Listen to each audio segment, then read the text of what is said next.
dès que yambi Yesu ozui vi wana oyo salaka nzambe azala nzambe. Mais maintenant Yesu tango bato yambi epé na Jean chapitre 8 verset 31. La Bible dit, il dit ceci, il dit, Jésus donc dit aux Juifs qui avaient cru en lui, si vous persévérez dans ma parole, il dit, vous êtes vraiment mes disciples. Maintenant le verset 32 dit, vous connaîtrez la vérité. Et la vérité fera quoi? Vous affranchira. La version Moussalobi, si vous demeurez dans ma parole, si vous vous donnez à vouloir connaître ma parole. Ça c'est quoi? La connaissance. Bienvenue dans cette émission. Nous sommes dans Sacerdoce tel que Dieu les voit. Je suis le pasteur Samuel Mapata depuis Kinshasa, ici à Njili.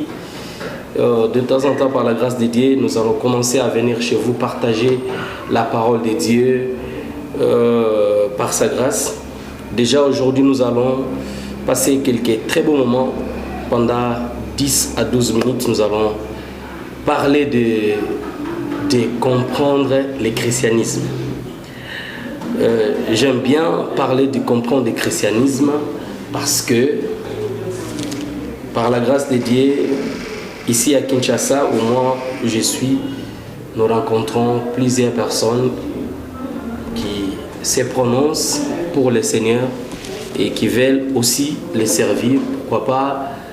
Nous avons plusieurs montagnes ici, plusieurs endroits où beaucoup de personnes s'y rendent pour la prière, notamment à Mangengingi, à Luzizila, quoique je n'ai pas encore eu la grâce d'y aller. Mais est-ce que la plupart des gens qui sont chrétiens, est-ce qu'ils savent qu'est-ce qu'être un chrétien? Qu'est-ce que cela signifie? Je ne vais pas aller dans des définitions comme nous l'avons appris dans la théologie, mais j'aimerais commencer par un verset qui va certainement nous bénir. C'est un verset que nous connaissons tout le monde, dans Jean chapitre 3 verset 16. Je peux être bilingue. Jean chapitre 3 verset 16. Pour la bande konyo so oyo bazolanda biso ezala ozalibanda encore une fois de plus boye malam. La Bible dit, car Dieu a tant aimé le monde qu'il a donné son Fils unique afin que quiconque croit en lui ne périsse pas, mais qu'il ait la vie éternelle. Si vous remarquez très bien dans votre Bible, qu'il ait, c'est le verbe avoir conjugué au temps subjonctif présent. Autrui qu'on remplacé par qu'il reçoive. La Bible dit, Nzambe alingi mokili mingi. Il nous a donné son Fils unique afin que Moutounio soit intimié. Moutounio soit yambi. Il dit la première des choses, qu'il ne périsse pas. Ça c'est la première des choses. La deuxième des choses, il dit qu'il reçoive, qu'il ait, qu'il reçoive la vie éternelle. Donc, en d'autres termes, quand tu reçois Jésus, tu as reçu la vie éternelle. D'accord? Jusque-là, je pense que nous sommes ensemble. Maintenant, allons-y. Allons avec moi dans Jean chapitre 17, le verset 3. Nous allons essayer de comprendre c'est quoi la vie éternelle. Il dit ici, c'est ici la vie éternelle. Je suis dans ma Bible version Darby. C'est ici la vie éternelle. Il dit qu'ils te connaissent, c'est le vrai Dieu. Et c'est lui que tu as envoyé, Jésus-Christ. Dans d'autres versions, on dit, or la vie éternelle consiste à connaître Dieu et à connaître celui qui l'a envoyé. Dans Jean chapitre 3, verset 16, on dit, Soko yambiye apesio bomo yaseko. Vie éternelle les animes. Vie éternelle les a vie où il la kanzamba zalanzambe. Vie où il tambolaka nanzambe na éternité.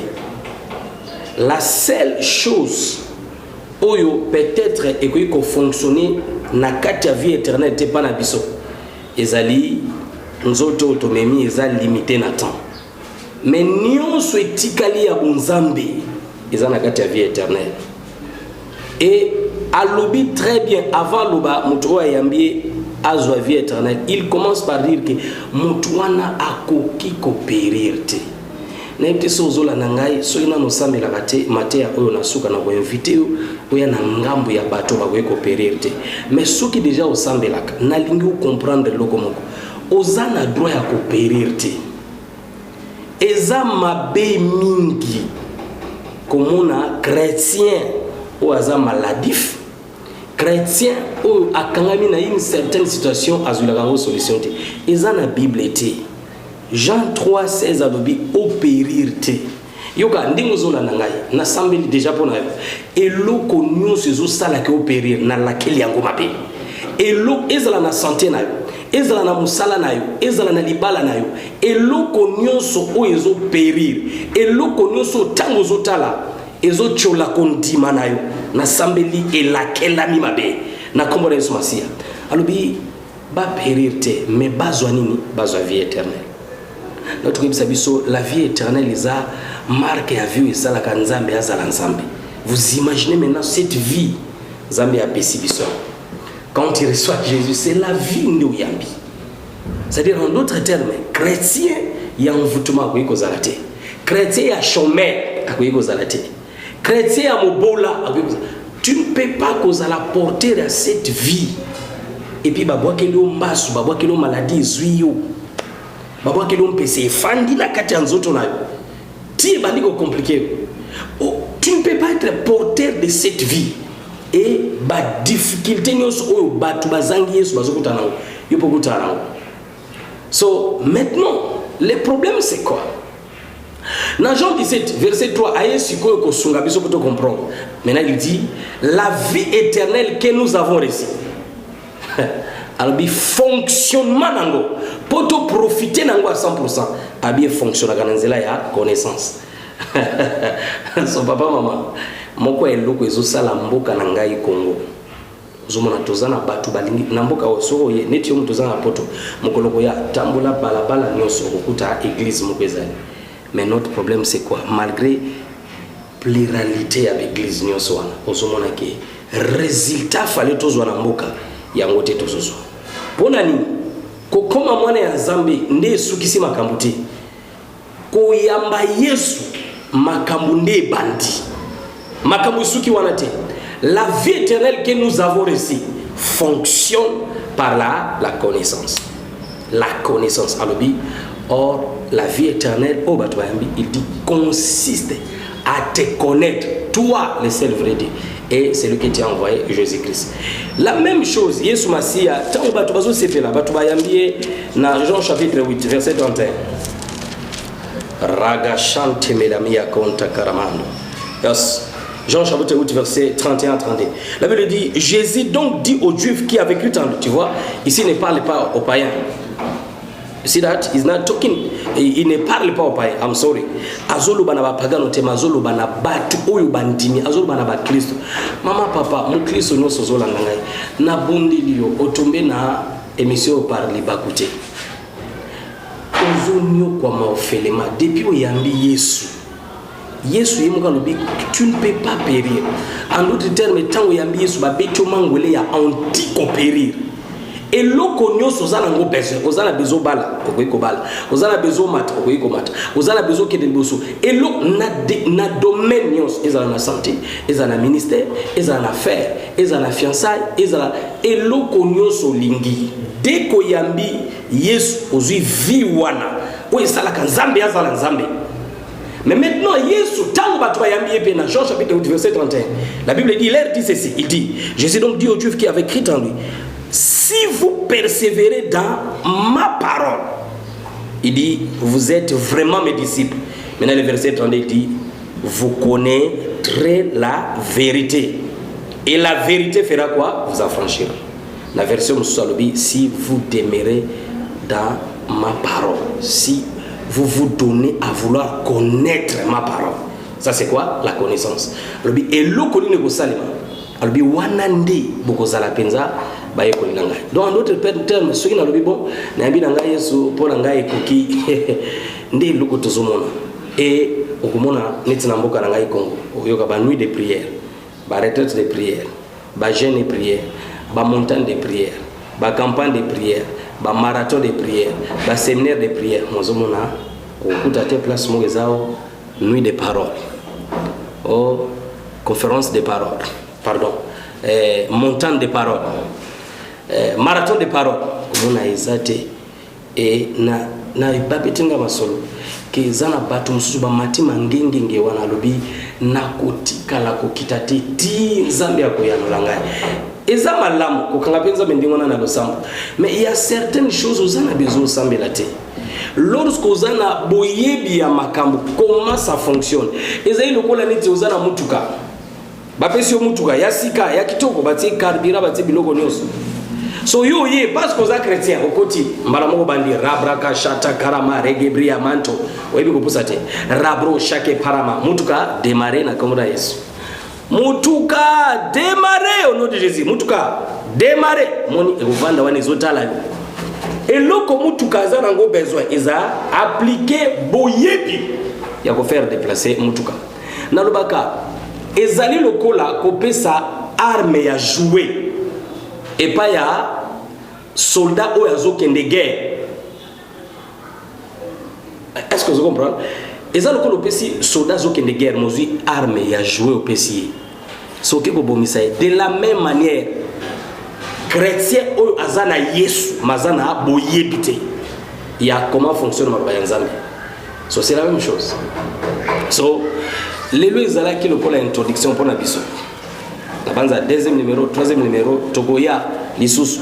Et vous pouvez nous appeler, nous écrire sur toutes sortes de questions concernant, par exemple, christianisme. Je pense prochainement nous allons commencer par là. Ceux qui réalisateurs minutes, ceux qui y avait encore quelques minutes, nous pouvons même aborder ce sujet. Déjà pour devenir chrétien, qu'est-ce qu'il faut? Là, prochainement, quand nous allons revenir, on va en parler. Mais les lots et l'eau qu'on a tiqué au Nango. Et nous profitons aussi de lancer que par la grâce de Dieu, nous avons une école des pasteurs, école des sires naturels. Nous avons à peu près 28 cours, importants pour la biso. Et nous avons une autre école que nous appelons l'école du maître. D'accord? Ils en ont 19 cours. Là, nous apprenons comprendre la parole, comment marche la foi, la prière efficace du Nouveau Testament. Nous avons beaucoup de cours, comprendre l'évangile et le christianisme. Parce qu'ils ont battu les chrétiens, mais ils se comporter comme si ils étaient encore à la porte de l'évangile.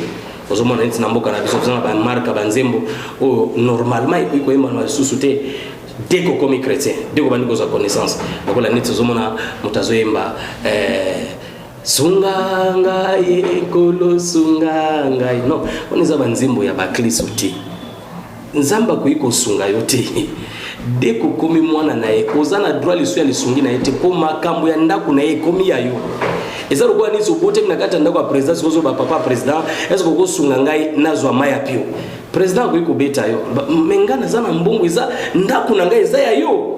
Ozomona tuzaba marka banzemo lokola Yahweh sala Yahweh sala na yebiti on dirait c'est comme si culture na biso ya mboka to sangisa ngona makamwa zambi parce que culture moko biso ba congolais tozana eza pesanga sombelanga kabelanga sunga ngai et to yenango ti na christianisme na mukuse lelo christianisme fonctionne kana boyi mais christianisme ezani christianisme za vie ya nzambe na kata vie ya mutu fonctionnement ya vie wanande tambolaka na connaissance mais tu ne peux pas avoir cette vie et puis bana webisao yikampi konde konanga nzambe ayebi pasi mingi okomona ndeko nanga limbisa ngambe ça fait mal eza nzimbo ba Kristo te eza kwa ni tazana mbongo siko nazoimbela mwana nanga yikampi ko mwana nanga ngamoko na yebi banzala nyoso zali komona suka eza ki mutema mabe ko yimba nzembo ya ndengo na papa nanga pa tesoko lamba miso générer contre toi mais nazo expliquer que eza mutema mabe eza manque ya koyeba christianisme eza nini nzamba ko ikozeliza uti no mwana omoni fozela nazana na tour mususu net banzewe bele ndeko nangai kefa kaja na zepte skombone na bosani soki akenda wapi nzamba pambo la zana banzo kolanda ngai uzimba les paniers circulent encore eza banzembo ya nzambe te les paniers circulent encore ça dit nzamba yozela na servi no bato tozo connecter so tozo comprendre sango malamu tozo comprendre christianisme wana eza sango malamu mais christianisme eza loko mususu christianisme eza vie ya nzambe komi na kati na yo et vie wana pour fonctionner ozana besoin ya connaissance na nini dans le domaine, comment prier, comment utiliser la parole, l'intégrité, c'est quoi? Nous sommes ensemble. Nous devons permettre au loup de vendre aux Zélanzambi.